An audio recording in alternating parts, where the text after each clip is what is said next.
बिस्मिल्लाहिर्रहमानिर्रहीम, अस्सलाम वालेकुम। हमने जो है चैप्टर स्टार्ट किया हुआ है, chapter number major of standard या major of location, major of averages भी कहते हैं इसको। और इसके हमने एमसीक्यूज शॉर्ट क्वेश्चन सारे देख लिए हैं। अब हम लॉन्ग क्वेश्चन की तरफ आते हैं जो पिछले पास पेपर्स में आए हुए हैं 10 सालों में। ठीक है, पहला क्वेश्चन है आपके पास, following data has obtain from a frequency distribution using u is equal to y minus 136.5 over 2 show that geometric mean is less than arithmetic mean.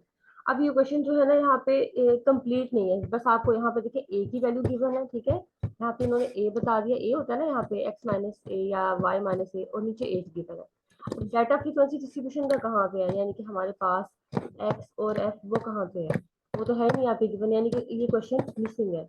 अगर यहाँ पे मिसिंग ना होता तो हमने यहाँ पे ज्योमेट्रिक मीन कैलकुलेट करना था और अरिथमेटिक मीन, और हमने देखना था ज्योमेट्रिक मीन जो है वो हमारा लेस आना था, अरिथमेटिक मीन जो है वो बड़ा आना था।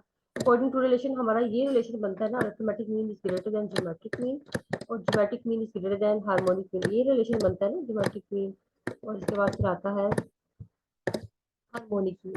अब यहाँ पे हमारे पास क्वेश्चन की वैल्यूज नहीं है, अगर होती तो हमने जो है ये दोनों कैलकुलेट करना था, अरिथमेटिक मीन और ज्योमेट्रिक मीन। ठीक है, नेक्स्ट आते हैं हम इसके बाद नेक्स्ट क्वेश्चन पे। क्वेश्चन नंबर 2 का हमारे पास है, the frequency distribution given below has been derived from the use of working origin y d is equal to y minus 18, find the arithmetic mean and geometric mean। अब यहाँ पे basically ये जो हमारे पास 18 है इसको हम कहते हैं ये हमारे पास a है। अरिथमेटिक मीन और ज्योमेट्रिक मीन वही चीज ऊपर हमने फाइंड करनी थी, यहाँ पे भी यही फाइंड करनी है, अरिथमेटिक मीन और ज्योमेट्रिक मीन। अब हमारे पास डी वाला डाटा है और फ्रीक्वेंसी गिवन है। ठीक है, अब हमने कैसे करना है इसको। अब ये देखिए हमारे पास इसका फॉर्मूला होता है, ये आप देखिए, एक मेथड तो ये है कि आपने इस डी को जो है ना एक्स में कन्वर्ट कर लेना। ठीक है, एक्स में कैसे कन्वर्ट करेंगे, जैसे कि ये वाई में कर लें, चले ये 18 जो है ये डी के साथ आके ऐड हो जाएगा, तो यहाँ पे हमारे पास वेरिएबल बन जाएगा एक्स या वाई जो भी आप कह सकते हो इक्वल टू डी प्लस 18। हर वैल्यू जो है डी उसमें 18 वैल्यू को आप ऐड करते हैं तो आपके पास वेरिएबल एक्स बन जाएगा, फ्रीक्वेंसी ऑलरेडी है। ठीक है, आपने वेरिएबल एक्स बना लिया। ठीक है, वेरिएबल एक्स बना लिया और फ्रीक्वेंसी ऑलरेडी है। अरिथमेटिक मीन का फॉर्मूला आपको पता है क्या होता है, summation F x over summation F, ये हमारे पास अरिथमेटिक मीन का फॉर्मूला होता है। ज्योमेट्रिक मीन का फॉर्मूला हमारे पास होता है एंटी लॉग, वो भी निकालना पड़ेगा हमें, यहाँ पे बुक से दिखा देती हूँ आपको उसका फॉर्मूला। ये देखिए नेक्स्ट पेज पे है हमारे पास ज्योमेट्रिक मीन, ये ज्योमेट्रिक मीन का फॉर्मूला हमने ये लगाना है, geometric mean equal to anti log 1/n summation F log of X या वाई जो भी आप नाम देते हैं उसको। ठीक है, आपके पास जो वेरिएबल होगा एक्स जो हमने भी बनाया या वाई बनाया है, ये देखिए यहाँ पे मैंने कहा था ना डी से आपने एक्स बना लिया या वाई बना लिया, जो मर्जी नाम रखे कोई इससे मसला नहीं है। उसके बाद हमने उसका लोग ले लेना है, उस एक वेरिएबल लोग वाला आ जाएगा, फिर उस लोग वाले कॉलम को हमने फ्रीक्वेंसी के साथ मल्टीप्लाई कर देना है और उसके बाद उसका टोटल ले लेना है और समेशन एन से समेशन एफ से या फिर एन से डिवाइड कर देना है। जब आंसर आएगा एक हमारे पास, उसके बाद हमें उसका एंटीलोग लेना। इस तरह से हमारे पास ज्योमेट्रिक मीन कैलकुलेट होकर आएगा। ग्रुप डाटा का ये देखिए आपके पास इसमें जो होता है ये, यहाँ पे देखिए आपके पास ये है जो हमारे पास वाई कॉलम आया है ये फ्रीक्वेंसी है, लोग ऑफ वाई लिया और इस जो लोग ऑफ वाई आया था इसको हमने फ्रीक्वेंसी के साथ मल्टीप्लाई करके एक कॉलम बन जाएगा, इसका सम किया और यहाँ पे इसको डिवाइड किया एन से। आपको पता है ना एन हमारे पास समेशन एफ के इक्वल होता है, और उसके बाद जब आंसर आ जाएगा हमारे पास उसका हमने एंटीलोग ले लिया। इस तरह से ज्योमेट्रिक मीन हमने कैलकुलेट करना। ठीक है, नेक्स्ट आता है हमारे पास question, calculate mode for the given data. अब हमारे पास मोड जो है हमने कैलकुलेट करना है इस डाटा का। अब आपको पता है मोड का फॉर्मूला क्या होता है, हमारे पास ये क्लास लिमिट्स गिवन है। ठीक है, क्लास लिमिट्स गिवन है और हमने यहाँ पे मोड निकालना है। मोड का फॉर्मूला क्या होता है, L plus F M, F M minus F one divided by F M.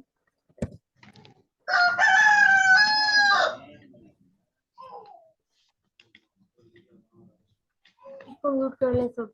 इसके बाद हमारे पास है यहाँ पे F M minus F one और plus F M minus F two करके। अब चाहे तो मैं आपको बुक से दिखा देती हूँ या फिर ऐसे करके बुक से दिखा देती हूँ मोड का फॉर्मूला।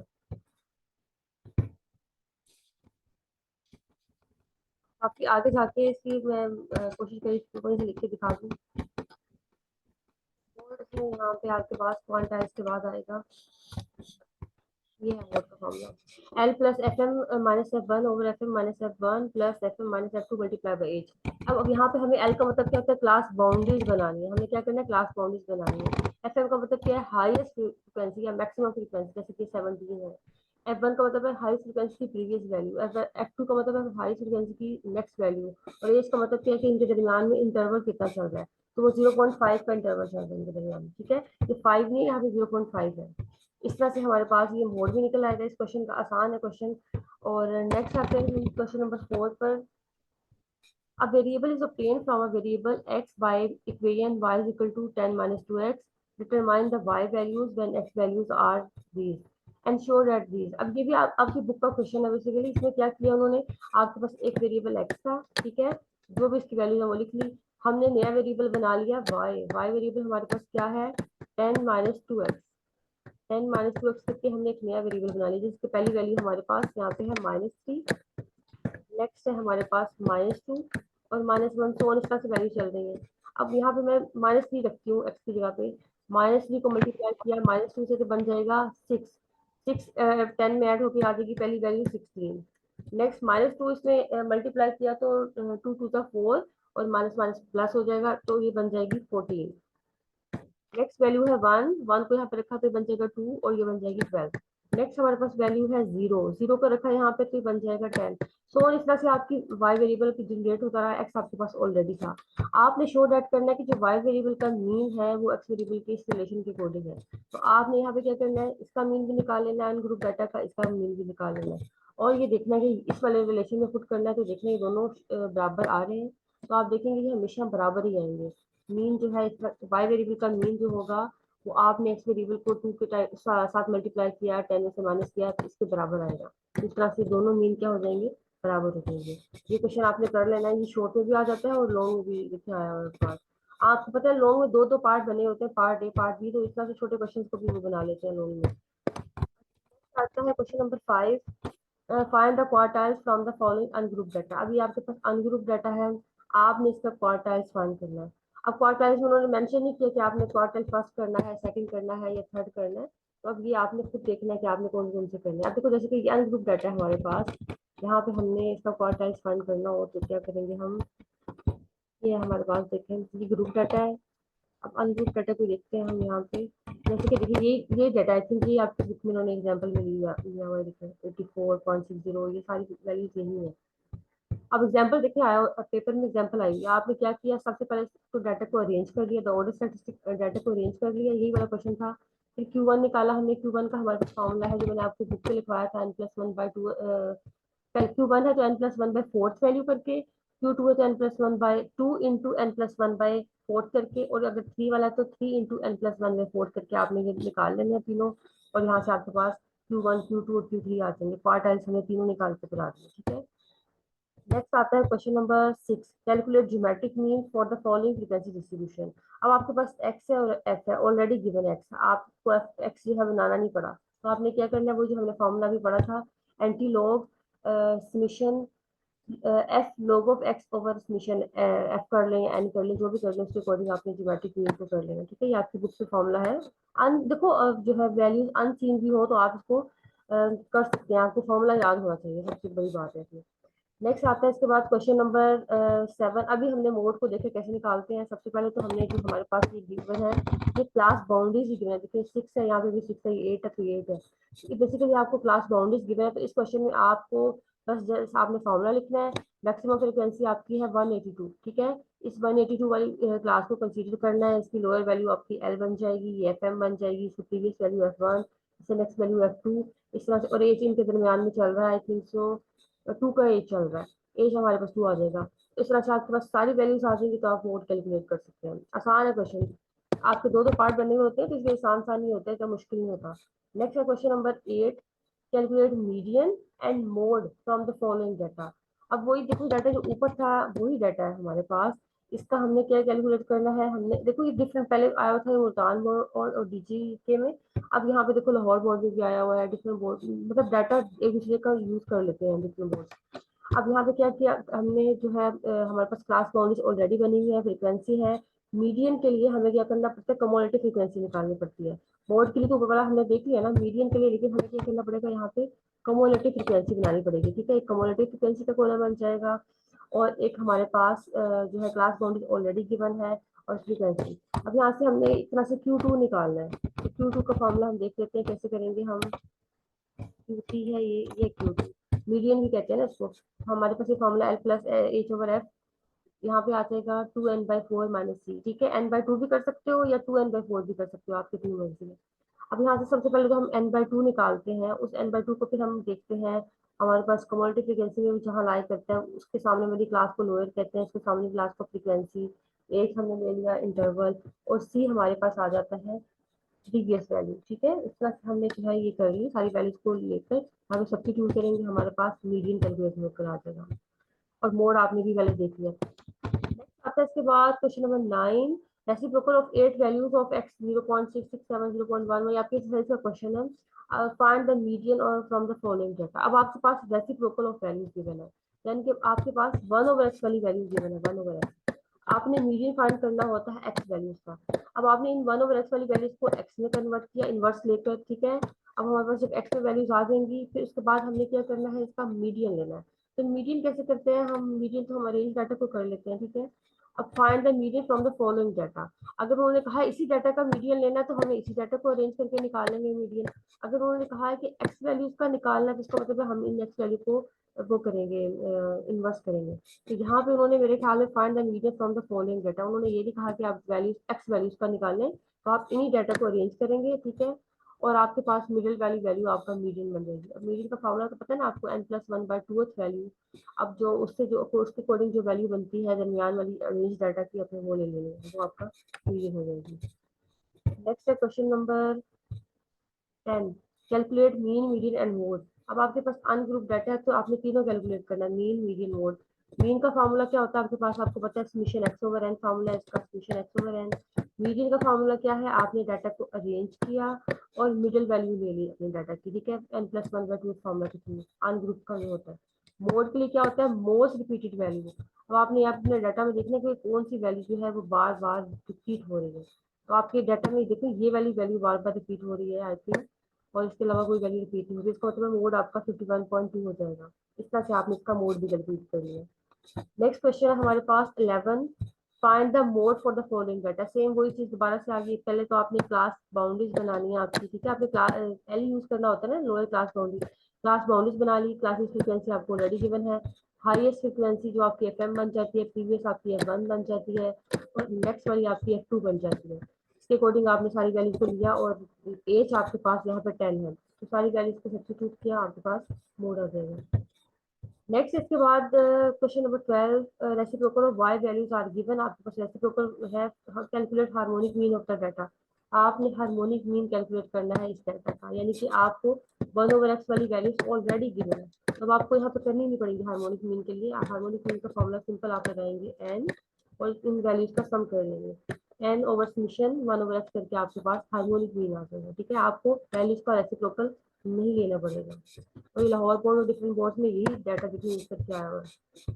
अच्छा जी, इसके बाद आता है question number 13, find the mean median for the following data. अब आपके पास यहाँ पे देखिए ये है एक्स गिवन है, और आपने जो है और नंबर ऑफ स्टूडेंट यानी कि फ्रीक्वेंसी की वजह हमने मीडियन और मीन कैलकुलेट करना है। अब मीन के लिए तो हमने एक्स यूज करना होता है, एक्स बनाते हैं ना समीशन एफ एक्स का column, F x over summation F, ये तो हमें ऑलरेडी गिवन है। मीन के लिए तो हमें कोई कॉलम नहीं निकालना पड़ेगा, लेकिन हमें जो है मीडियन, मीडियन के लिए दो कॉलम बनाने पड़ेंगे। ठीक है, याद रखना है मीडियन के लिए एक हमें क्लास बाउंड्रीज चाहिए होगी, एक हमें कम्युलेटिव फ्रीक्वेंसी चाहिए होगी। ये दोनों चीजें आपको निकालनी पड़ेंगी। तो क्या करेंगे हम, अपनी फ्रीक्वेंसी का यहाँ पे कम्युलेटिव फ्रीक्वेंसी का कॉलम बना लेंगे, और जो एक्स है इसको हमने क्लास बाउंड्रीज में करना है। अब इसका फॉर्मूला क्या होता है, एक्स प्लस माइनस h/2। ये आपके पास फॉर्मूला होता है जिसके थ्रू हम अपनी एक्स को क्लास बाउंड्रीज में कन्वर्ट करते हैं। एक्स यहाँ पे 30 है, और एच हमारे पास 3 का चल रहा है, यहाँ इसके दरमियान में 3 है, और यहाँ पे ये आ गया हमारे पास इसको 45 को अगर हम यहाँ दरमियान में रखते हैं, यही है सीक्वेंस, यही है। ये 7 हो गया, फिर उसके बाद 5 हो गया, और उसके बाद आ गया हमारे पास 2। ठीक है, अब यहाँ पे बेसिकली आपके पास डाटा जो है वो वो इक्वल इंटरवल वाला डाटा नहीं है, हर एक का आपको देखना पड़ेगा, ठीक है। एज इसके दरमियान में 3 आ रहे हैं, नेक्स्ट वाले के दरमियान में एज 7 हो जाएगा, उसके नेक्स्ट वाले में एज 5 हो जाएगा, उससे नेक्स्ट वाले में हमारे पास एज जो है दोबारा से 7 हो जाएगा। तो आपके पास एज यहाँ पे जो है वेरी कर रहा है, इसलिए आपको इसके अकॉर्डिंग क्लासेस बनानी होगी, एक ही एज को लेके नहीं चलना होगा, ठीक है। नेक्स्ट आता है हमारे पास question number 14, calculate geometric mean of the data. अब यहाँ पे क्या करना है, हमारे पास क्लासेस गिवन है और फ्रीक्वेंसी। सबसे पहले हमने इनको एक्स में कन्वर्ट कर लेना, मिड पॉइंट फाइंड कर लेंगे, और उस मिड पॉइंट के बाद हमने उसका लोग ले लेना, ठीक है। ये हमारे पास लोग आ जाएगा, लोग ऑफ एक्स। इसके बाद हमने फ्रीक्वेंसी से मल्टीप्लाई कर देना, ये बन जाएगा एफ लोग ऑफ एक्स। नेक्स्ट हमने क्या करना है, इसको हमने एन से या फिर आप कह सकते हैं समीशन एफ से डिवाइड कर दिया, हमारे पास ये आंसर आ जाएगा। इसके बाद लास्ट में जो आंसर आया है उसका हमने क्या ले लेना होता है, एंटीलोग, ठीक है। अब इसके बाद हम एंटीलोग ले लेंगे, इस तरह से हमारे पास ज्योमेट्रिक मीन कैलकुलेट होकर आ जाएगा, ठीक है। नेक्स्ट वैल्यू है हमारे पास, क्वेश्चन है if U is equal to X minus 112, यानी कि ये हमारे पास ए गिवन है, एज गिवन है। Calculate arithmetic mean for the data. अब आपके पास अरिथमेटिक मीन आप यानी कि एक्स बार कैलकुलेट करना है गिवन डाटा का।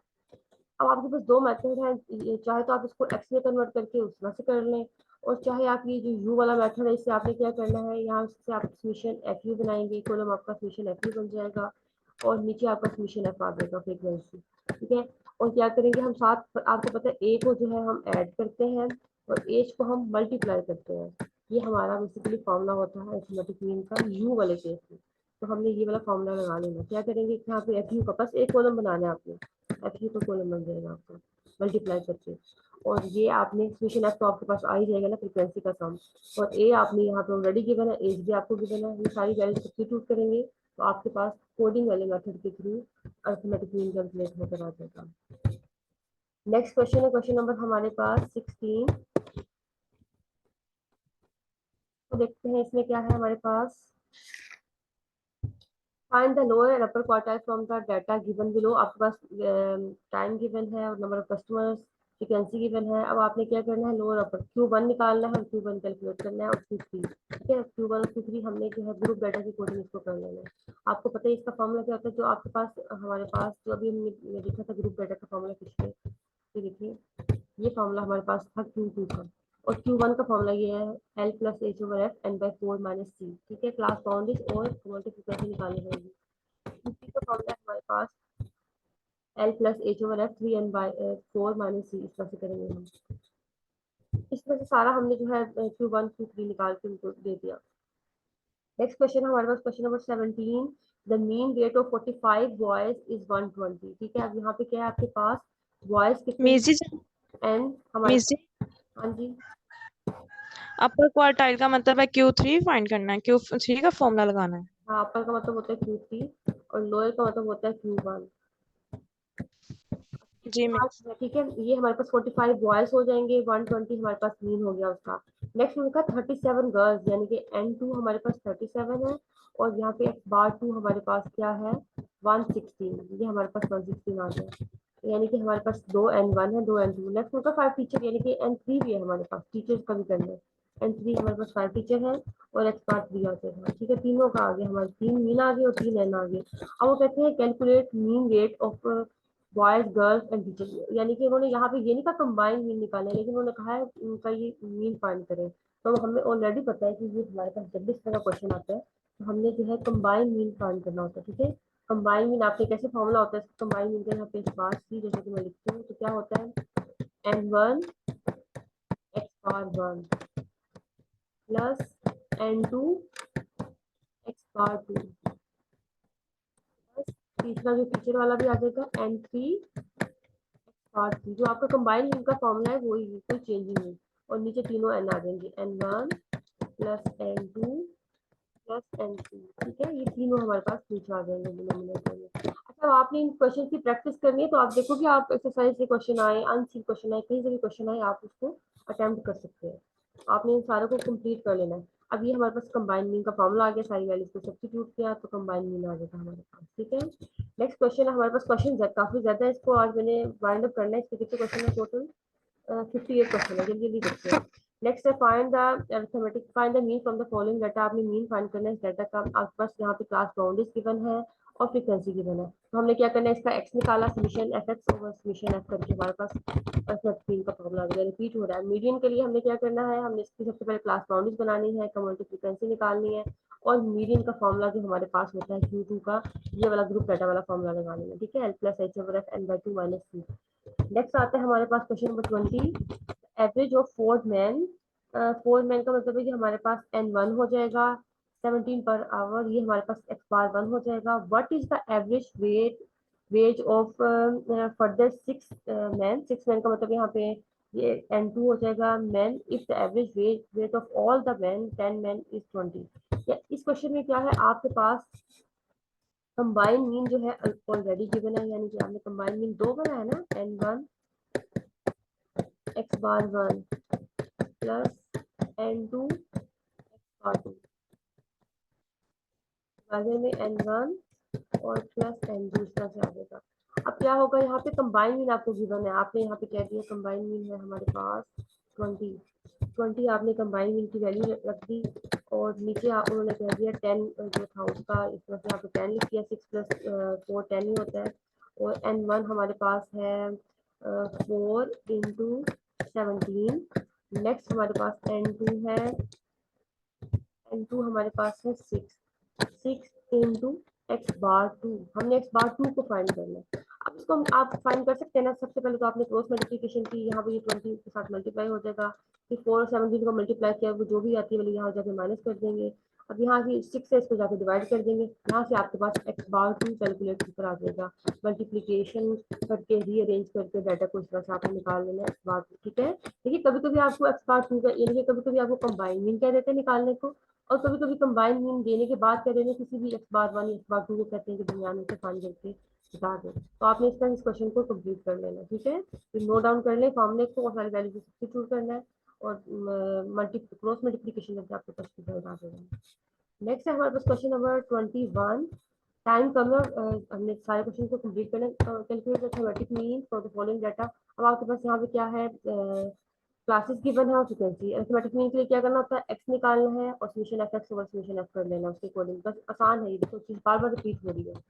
Calculate compute low and upper quartile. अब आपके पास अनग्रुप डाटा का आपने करना है, अभी मैंने आपको इससे पहले बताया था कि किस तरह से फॉर्मूला अनग्रुप का होता है, N plus one by fourth value, और अपर के लिए होता है 3 into N plus one by fourth value. इस तरह से करके आपने Q1 और Q3 कैलकुलेट कर लेना है। नेक्स्ट आता है find the average of 10 kilometre 20 kilometre and 25 kilometre, ठीक है। अब हमें पता है कि उन्होंने ये नहीं कहा कि आप अरिथमेटिक मीन निकालें, ज्योमेट्रिक मीन निकालें, हार्मोनिक मीन निकालें, उन्होंने मेंशन ही नहीं किया। लेकिन हमें पता है जब स्पीड की बात होती है, डिस्टेंस की बात होती है, तो हम हार्मोनिक मीन कैलकुलेट करते हैं। तो यहाँ पे हमारे पास वैल्यूज हैं, बेसिकली अगर आप देखें तो एक्स वैल्यूज आपसे गिवन है। एक्स वैल्यू आपका आपने कॉलम बना लिया, 10 है, 20 है और 25 है, ये आपके पास एक्स का कॉलम आ जाएगा। अब हार्मोनिक मीन कैलकुलेट करना है तो 1 ओवर एक्स का कॉलम बना लेंगे और हार्मोनिक मीन वाला फॉर्मूला निकालेंगे, ठीक है। N over summation 1 over X करके हमारे पास हार्मोनिक मीन का फॉर्मूला आ जाएगा, और वहां से हमने कैलकुलेट कर लेंगे। ये लाहौर बोर्ड में आया हुआ देखिए। और अब आपको पता है छोटे छोटे क्वेश्चन दो दो पार्ट बनाए होते हैं, इसलिए आपको छोटे क्वेश्चन भी लग रहे हैं, ज्यादा लेंथी नहीं है। नेक्स्ट आता है question number 24, calculate median and mode. अब आपके पास एक्स गिवन है, एफ गिवन है। मीडियन के लिए तो आपको क्लास बाउंड्रीज बनानी पड़ेगी, और मोड के लिए भी तो आपने क्लास बाउंड्री बनाने का वही फॉर्मूला जो भी मैंने आपको बताया था, x plus minus H by 2 आपने करना है, उस पर से आपके पास क्लास बाउंड्रीज बन जाएगी। अब एच क्या देखें, इंटरवल इक्वल है या अनइक्वल है। 2.5 ये हमारे पास 5 आ गया, इसके दरमियान में, इसके दरमियान में 5 आ गया, इसके दरमियान में 5 आ गया, इंटरवल के दरमियान में 5 आ गया, यानी कि एज हमारा यहाँ पे फिक्स है 5। तो 5 को 2 पे डिवाइड करेंगे तो 2.5, यानी कि हर एक्स वैल्यू में से आपने प्लस और माइनस करना है 2.5, ठीक है। तो इस तरह से हमारे पास क्लास बाउंड्री बन जाएंगी। फ्रीक्वेंसी और मीडियन के लिए कम्युलेटिव फ्रीक्वेंसी का कॉलम भी निकाल देंगे, और फिर हमने जो है मीडियन का फॉर्मूला और मोड का ग्रुप डाटा वाला फॉर्मूला निकाल लेंगे, ठीक है। जैसे कि 2.5 है, इसमें से मैं 2.5 को माइनस करती हूँ तो पहली वैल्यू हमारी 0 आ जाएगी। फिर 2.5 में 2.5 को ऐड किया तो 5 आ जाएगा। फिर 2.5 को इसमें से माइनस किया तो यहाँ पे 5 आ जाएगा। नेक्स्ट हमने किया तो वो 10 बन जाएगा। इस तरह से हमारे पास क्लासेस बन जाएंगी, 0 to 5, 5 to 10, 10 to 15, 15 to 20, तो इस तरह से हमारे पास क्लासेस बन जाएंगी, ठीक है। और यहाँ से हमने फ्रीक्वेंसी लिख ली, कम्युलेटिव फ्रीक्वेंसी लिख ली, और फिर हमने अपना मोड और मीडियन को कैलकुलेट कर लिया। नेक्स्ट क्वेश्चन है question number 25। The arithmetic mean of the two items is 125, यानी कि टू आइटम्स का मतलब है हमारे पास यहाँ पे n जो है वो 2 है, एंड ज्योमेट्रिक मीन इज 10, और ज्योमेट्रिक मीन हमारे पास 10 है। फाइंड टू आइटम्स, अब हमने टू आइटम्स यानी कि हमने x1 और x2 का मतलब ये बताना, वैल्यू बतानी है। इस तरह का शॉर्ट क्वेश्चन बिल्कुल आपकी जो है अभी हमने कल किया था, उसको आपने देख लेना कि आपको अरिथमेटिक मीन और ज्योमेट्रिक मीन गिवन है दो वैल्यूज का, और आपने जो है वो वैल्यूज बतानी है। तो आप इसको शॉर्ट क्वेश्चन में पीछे जो है प्रीवियस जाके देख लीजिएगा। नेक्स्ट इसके बाद क्वेश्चन नंबर 27 है, और ये आपकी बुक के क्वेश्चन की तरह ही है। 26 है, given data and on income, find mean income and also Q1। अब आपके पास ये क्या गिवन है, क्लास लिमिट्स गिवन है। सबसे पहले तो आपको पता है आपने Q1 के लिए आपको क्लास बाउंड्रीज बनानी पड़ेगी, आपने क्लास बाउंड्रीज बना ली, और जो है मीन के लिए आपको यहाँ पे एक्स का कॉलम बनाना पड़ेगा, तो आपने वो बना लेना। अब ये एक्स आपका देखो यहाँ पे गिवन, आपने ये नहीं कहना कि एक्स गिवन है तो ये एक्स उन्होंने वैसे कह दिया, आपको मिड पॉइंट निकालना पड़ेगा यहाँ पे, ये क्लास लिमिट्स गिवन है। तो आपने मीन के लिए एक्स निकाल लिया, इसके लिए आपने क्लास बाउंड्रीज निकाल ली, कम्युलेटिव फ्रीक्वेंसी निकाल ली। आपको पता है Q1 के लिए या मीडियन हो, क्वार्टाइल हो, डिसाइल हो, परसेंटाइल हो, आपको क्लास बाउंड्रीज और कम्युलेटिव फ्रीक्वेंसी चाहिए होती है। हमने वो कैलकुलेट कर ली, मीन हमने जो है वो एक्स फाइंड कर लिया, और यहाँ से फिर आपके पास एक्स भी आ गया, एफ भी आ गया। मीन भी फाइंड कर सकते हो और Q1 भी फाइंड कर सकते हो ग्रुप डाटा का। नेक्स्ट आता है कैलकुलेट मीडियन, मीडियन कैलकुलेट करना है। अब आपके पास वैल्यूज गिवन है, एक्स की और फ्रीक्वेंसी गिवन है। हमने फिर वही फॉर्मूले के अकॉर्डिंग देखिए, हमारे पास ऊपर वाला डाटा ही देखिए गिवन है, कोई नया डाटा नहीं है। तो हमने क्या करना है, यहाँ पे हमने क्लास बाउंड्रीज बनाई है, अपने मीडियन के लिए क्लास बाउंड्रीज बना ली, और कम्युलेटिव फ्रीक्वेंसी निकाली। ठीक है, ये दो चीजें हमें निकालनी पड़ती है मीडियन के लिए, और मोड के लिए भी क्लास बाउंड्रीज बनानी पड़ती है। तो हमने क्लास बाउंड्रीज बना ली, कम्युलेटिव फ्रीक्वेंसी निकाल ली, मीडियन के ग्रुप डाटा का फॉर्मूला और मोड के ग्रुप डाटा का फॉर्मूला अप्लाई करके हमने निकाल लिया। Calculate geometric mean for the distribution. तो आपको गिवन है यहाँ पे क्लास लिमिट्स गिवन है, आपने यहाँ पे एक्सपांड करना है, फिर इसका लोग ले लेना है, फिर उस लोग के बाद उसको फ्रिक्वेंसी से मल्टीप्लाई कर लेना है, सम कर लेना है इसका, और इसके बाद समीशन एफ से डिवाइड कर दिया, एन से या समीशन एफ से। जब ये सारी वैल्यूज आ जाएंगी तो फिर उसके बाद आपने इसका एंटी लोग ले लेना है। इस तरह से हमारे पास ज्योमेट्रिक मीन कैलकुलेट वगैरह आ जाएगा। नेक्स्ट क्वेश्चन है हमारे पास क्वेश्चन नंबर 29। चीजें देखो बार बार रिपीट हो रही है, इसलिए मुझे ज्यादा वो है करके देने की जरूरत नहीं है। आप देखें 29 में अरिथमेटिक मीन कैलकुलेट करना, आपको क्लासेस गिवन है, आपने यहाँ पे एक्स निकाल लिया और समीशन एफ से समीशन एफ करके अरिथमेटिक मीन आ गया। नेक्स्ट फिर दोबारा से अरिथमेटिक मीन आ गया, लेकिन मेंशन है बाय द शॉर्टकट मेथड। अब आप जो है बाउंड हो के आपने शॉर्टकट मेथड को यूज करना है। शॉर्टकट मेथड का फॉर्मूला आपके पास क्या है, इसको देख लें। यहाँ पे देखेंगे लिखा हुआ है शॉर्टकट, ये आपके पास देखिए फॉर्मूला यहाँ से स्टार्ट होते हैं शॉर्टकट का और कोडिंग का। ठीक है, अभी इसको देखो, यहाँ पे कभी कभी आपसे कह देते हैं प्रोविजनल मीन, तो आपने प्रोविजनल मीन का मतलब यही है कि आपने बी वाला मेथड यूज करना है। ठीक है, प्रोविजनल मीन हो या ये वाला मेथड। ठीक है, और इसके अलावा अगर हमारे पास आता है कोडिंग वाला मेथड, तो वो हमने इस तरह से एच वाला यू वाला यूज करना है। अब आप देख लें, इसको आपने करना है अप्लाई, तो कैसे अप्लाई करेंगे। ठीक है, ये वाला डी वाला मेथड में आपने क्या करना होता है, एक ऐसे आपने फाइंड करना है। आपने सबसे पहले तो यहाँ पे इसका मिड पॉइंट फाइंड कर लेना है। मिड पॉइंट फाइंड करने के बाद जो आपको मैंने कहा था मिडिल, जैसे कि 1 2 3 4 5 क्लासेस है, जो मिडिल क्लास होगी ना ये 10 वाले के सामने, इसको हमने कह देना है कि ये हमारा है ए। ठीक है, इस वाले ए एक्स को हमने ए कह दिया, हमारे पास ए आ जाएगा। एज हमारे पास इनके दरमियान वैल्यूज में डिफरेंस 5 5 का चल रहा है, तो हमारे पास यहाँ पे एज 5 आ जाएगा। डी हमारे पास जो है, ए हमारे पास जो है, यहाँ से जो वैल्यू दोनों को ऐड करके टू को डिवाइड करेंगे वो आ जाएगा। ठीक है, यहाँ से दोनों को ऐड करके एक्स मिड पॉइंट्स निकाल लेंगे, उसको हम कह देंगे वो जो मिड पॉइंट होगा वो हमारा ए होगा। और एज हमारा यहाँ पे 5 5 चल रहा है, सबके दरमियान में एज हमारा 5 आ जाएगा। और हमने इसके बाद अपना शॉर्टकट मेथड वाला फॉर्मूला अप्लाई करके निकाल लेना। डी डी बना ले पहले। डी हमारे पास किस होता है, एक्स माइनस ए के होता है। अब डी बनाने के बाद आपने क्या करना है, आपने जब आमतौर पर हमारे पास ये क्लासेस वाला फॉर्मूला होता है तो हम यू बना लेते हैं। अब डी आने के बाद इसको आपने जस्ट मल्टीप्लाई एज से कर देना, तो ये हमारे पास यू बन जाएगा। ठीक है, डी ओवर एज को हम यू कहते हैं। इस तरह से फिर आपके पास एक बन जाएगा समीशन, आपने कॉलम बना लेना summation F you divided by summation F, और मल्टीप्लाई बाय एज करेंगे, और यहाँ से आपने एक ऐड कर दिया, ये हमारे पास जो है फॉर्मूला बन जाएगा। ठीक है, अब नेक्स्ट आता है फाइंड अपर जी जी, क्वार्टर। इसमें कैसे पता चलेगा कि यू का फार्मूला, क्या हुआ है इसमें, इसमें कैसे पता चलेगा कि यू का फार्मूला होना है? आमतौर पे देखो जब ग्रुप डाटा होता है ना तो आप यू वाला फॉर्मूला लगाते हो, वैसे तो शॉर्टकट में आप डी वाला भी लगा सकते हैं। जब आपको डी वाला मेथड का, देखो यहाँ पे नाम लिखा हुआ है ना, ये क्या लिखा हुआ है सबसे पहले आपके पास है, कैलकुलेट अरिथमेटिक बाय कोडिंग या फिर शॉर्टकट मेथड। अब यहाँ पे उन्होंने डी वाले का नाम एक तो प्रोविजनल मेथड रखा होता है, और दूसरा उन्होंने इसका नाम यहाँ पे रखा होता है कोडिंग वाला मेथड। और यहाँ पे जो ये बेसिकली ये वाला मेथड आता है ये उन्होंने शॉर्टकट कह दिया, क्योंकि पहला मेथड उन्होंने कह दिया कोडिंग वाला, तो सेकंड वाला मेथड यू वाला ही शॉर्टकट होगा ना, अकॉर्डिंग टू योर बुक। वैसे तो आप इसको डेवलप भी कर सकते हैं, ठीक है। उन्होंने मेंशन नहीं किया कि आप डी वाला करें या यू वाला करें, स्पेसिफाई नहीं किया, बस कह दिया शॉर्टकट मेथड। दोनों ही शॉर्टकट मेथड भी कहला सकते हैं, कोडिंग मेथड भी कहला सकते हैं, दोनों। आप दोनों में से कोई भी अप्लाई कर सकते हो। लेकिन आमतौर पर देखो जब हमारे पास यू वाला होता है ना, मतलब फैंसी वाला होता है, तो हम ये वाला अप्लाई करने की कोशिश करते हैं, ठीक है। बाकी आप दोनों में से जो मर्जी कर लो।